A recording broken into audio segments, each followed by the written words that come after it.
Hi friends, welcome to all. और आप सभी का मेरे यूट्यूब चैनल पे स्वागत है गाइस। तो आज का जो वीडियो है वो ओएसएफ से रिलेटेड है और ओरल सब म्यूकस फाइब्रोसिस के जो पेशेंट होते हैं उनमें वेसाइकल का फॉर्मेशन किस किस स्टेज में होता है उस पर हम लोग बात करेंगे। तो जो ओरल सब म्यूकस फाइब्रोसिस के पेशेंट हैं उनमें जो है जो इनिशियल फेज होता है जिसमें कि वेसाइकल बनना स्टार्ट होता है, ठीक है। ये जो मैं बात बता रही हूँ ये लिटरेचर से लिया गया है और ये रूटीन प्रैक्टिस में भी मैंने देखा है कि जो इनिशियल केस होता है उसमें कई बार माउथ ओपनिंग बिल्कुल भी रिस्ट्रिक्टेड नहीं होती है, लेकिन पानी वाले दाने बनते हैं। ये पानी वाले दाने आपके गाल की सतह पे बन सकते हैं, लिप की सतह पे बन सकते हैं या ऑल ओवर माउथ में कहीं भी बन सकते हैं और पैलेट में भी ये बनते हैं।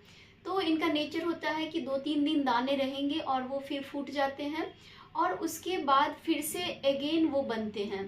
तो जब ओरल सब म्यूकस फाइब्रोसिस में आपका माउथ ओपनिंग रिस्ट्रिक्टेड नहीं होता है, यानी कि अभी आपका जो माउथ में जो अंदर की म्यूकोसा है उसमें उतनी ज़्यादा फाइब्रोसिस नहीं हुई है, उतने ज़्यादा कोलेजन का फॉर्मेशन नहीं हुआ है, तो वहाँ पे भी जो इनिशियल जो एलर्जिक आप कह सकते हैं कि जो रिस्पॉन्स आ रहा है ड्यू टू हैबिट, यानी कि जैसे कि टोबैको हो गया या उससे रिलेटेड प्रोडक्ट या फिर बिटल नट। जो बिटल नट है वो मेन पॉजिटिव फैक्टर है ओएसएफ के लिए, क्योंकि जो इसमें प्रेजेंट केमिकल है वो आपको इंड्यूस करता है कोलाजेन को फॉर्म करने में और उसको क्रॉस लिंक करवाने में। तो यहाँ पर जब ये ओएसएफ की समस्या आपको होती है तो इनिशियली आपकी माउथ ओपनिंग, जब हम कहते हैं कि वेरी अर्ली स्टेज या फिर अर्ली ओएसएफ कहते हैं जिसमें कि माउथ ओपनिंग में कोई भी रिस्ट्रिक्शंस नहीं होता है, तब आपके जो सिम्टम होंगे उसमें वेसाइकल का बनना यानी फ्लूइड फिल्ड लीजन का बनना, आपको बर्निंग सेंसेशन महसूस हो सकता है और इसके अलावा कई बार आपको पिगमेंटेशन देखने को मिल सकता है। तो पिगमेंटेशन एक वास्ट टॉपिक है और जो ब्लैक पिगमेंटेशन होता है इसके कारण जो है बहुत सारे फैक्टर हैं, जिसमें सिर्फ जो है हैबिचुअल पर्सन नहीं आते हैं, इसमें नॉन हैबिचुअल पर्सन है और उनकी जो बीमारी है वो डिफरेंट है। तो उस पर अलग टॉपिक है, तो बाद में हम लोग बात करेंगे पिगमेंटेशन पे। और अभी जो टॉपिक है मेरा कि ये दाने आखिर बनते क्यों हैं, तो मैंने कहा कि ये एलर्जिक रिस्पॉन्स है। आपका जो म्यूकोसा है वो कहीं ना कहीं इरिटेट हो रही है और उसके डिफेंस में वो अपना रिस्पॉन्स शो कर रही है, जिसके कारण से ये वेसाइकल बनते हैं।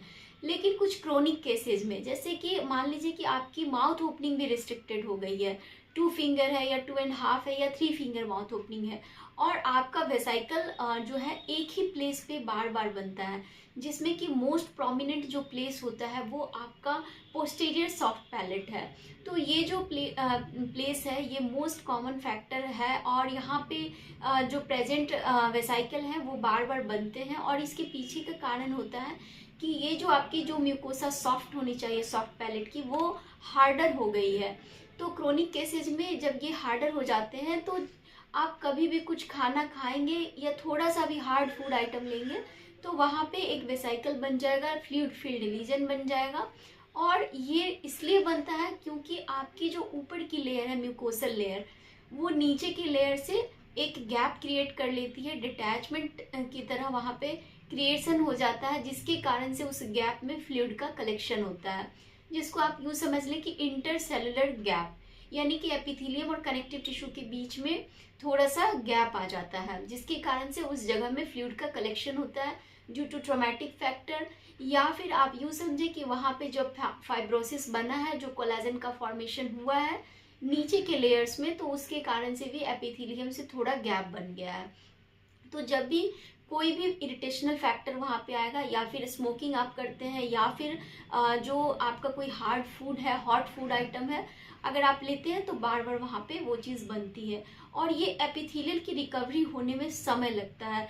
जैसे कि मान लीजिए कि आपने ट्रीटमेंट स्टार्ट किया तो हो सकता है फर्स्ट मंथ में आपको कोई भी रिजल्ट ना मिले, सेकेंड और थर्ड मंथ में धीरे धीरे जो ड्यूरेशन है, यानी कि जो वेसाइकल बनने का ड्यूरेशन है उसमें आपको चेंजेस दिखेगा। यानी अगर पहले 2 दिन पे बन रहा था तो ट्रीटमेंट के बाद हो सकता है ये 10 दिन पे बने, आगे जाके 15 दिन पे बने, 1 महीना पे बने।